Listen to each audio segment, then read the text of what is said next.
Yesterday evening, I opened my laptop without a particular goal in mind. It was late, my plans had fallen through, and I wasn't feeling good.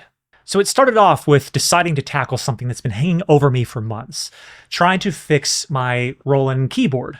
You see, it's actually been this months-long process of trying to figure out what's wrong with it. And for some reason, it's been this mountain of a thing for me to try to overcome. So I reached out to Roland, who suggested that I try a firmware update first, and I finally muster the gumption and decide that I'm going to take care of this thing. But first, I had to drive everywhere and try to find some instrument cables because I lost my other ones. And then I had to go find a flash drive of a certain size because for whatever reason, you can't just hook this thing up to a computer, even though on the back of it, it says computer, so I guess, silly me for thinking that. And then I watched this guy named Ed walk me through an online tutorial, which if you happen to see this, Ed, you're an angel. I plug in the thumb drive, hoping this firmware update's gonna work, and nope, gotta send it in. Where? After doing some digging, it turns out I have to send this thing to California. When? I don't know. How? I don't know. I guess I have to wait for some instructions and some number to show up whenever Roland gets around to it, which I'm sure that they will, but I'm anticipating this is going to mean taking this giant thing to some shipping facility, boxing it up, and then waiting. And the thing is, not to sound too whiny, hopefully, about this, but I was really excited to actually use this thing. My old cover band, Ordinary Outcast, is getting back together.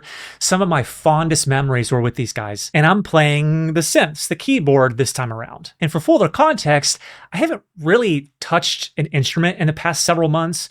So not only has this been giving me the drive and motivation to get this thing fixed, but to play in general. But after this, and then the thing's still not working, my mood tanked. I was feeling what I like to call deflated, like someone had let the air out of my hot air balloon. And maybe you've had these kinds of evenings too, where suddenly one little incident or a few little incidents snowball into an entire existential crisis.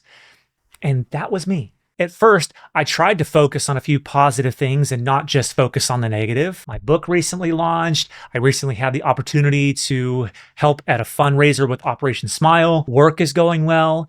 And then out of nowhere, the thought creeps in. What are you doing? You're a fraud.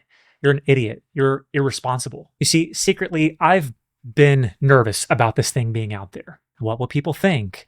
Will anyone even care beyond my close friends and family? Someone could just use AI to write a book. So how am I not just going to end up being drowned out by all of that? So I tried to listen to a little bit of music to distract me, to help cheer me up. I see that Newfound Glory, one of my favorite bands, has released a new song. So I give it a watch and a listen. And then it turns out the video is about the singer being replaced by AI. Great.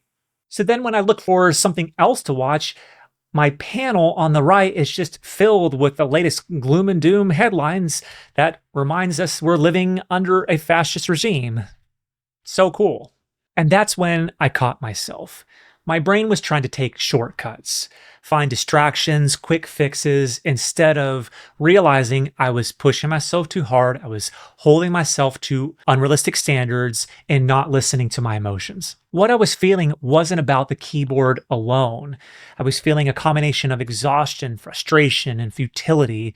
And maybe you've had these experiences too. And then I realized this is the perfect opportunity to practice the SORT method. The SORT method on its surface is my own little punny acronym. For whatever reason, we psychologists love acronyms. Count me in. And it's the one that I describe in my book. So I thought I would share with you all how I was able to use it to help me recover from what I was experiencing without crashing out. So here's what I did, starting with the overview of what the process is. See it, offload it, refocus, target values. First, I wrote down everything that you just heard.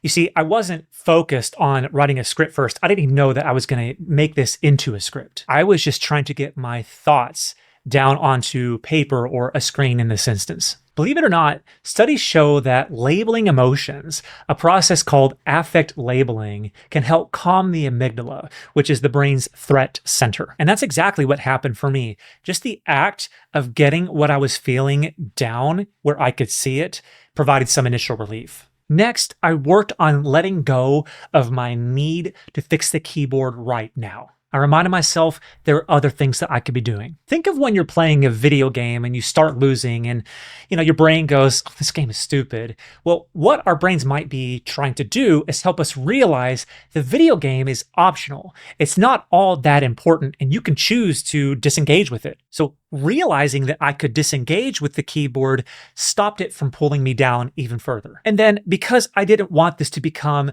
another months-long thing where I'm just letting it sit there, I asked myself, what's one small thing I can do to move me forward? So I went back to the email response that Roland had sent and saw that what they suggested was if the firmware update didn't work, I could submit a repair order. And that easy little action moved me from feeling stuck to feeling slightly empowered, actually. And this aligns with what research shows us on attentional control, that even small, focused actions can help us to restore a sense of agency. And then finally, I checked myself against my values, which for me includes patience, temerity, and wisdom. Was I avoiding, again, my responsibilities, disconnecting from things that I do care about, like music, or staying true to what matters here? And in doing so, I realized I could pivot, use my laptop setup, talk to my bandmates, and still practice. I also value rest, so at this moment, I decided to pause and get some rest instead of spiraling further. But that's SORT in a nutshell.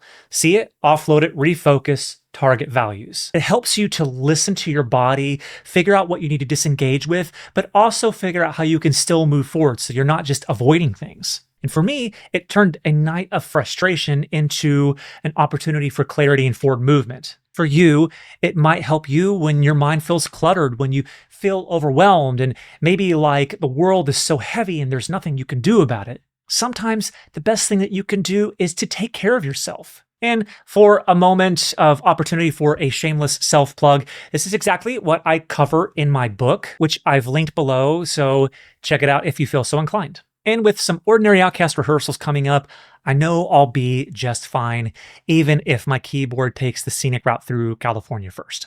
I hope that you found this video helpful. If there's something in here that you resonated with, or you think that somebody you know might resonate with, share this video with them. Also, let me know what you thought about this in the comments below. As always, take care of each other out there, stay safe, and we will see you at the next check-in.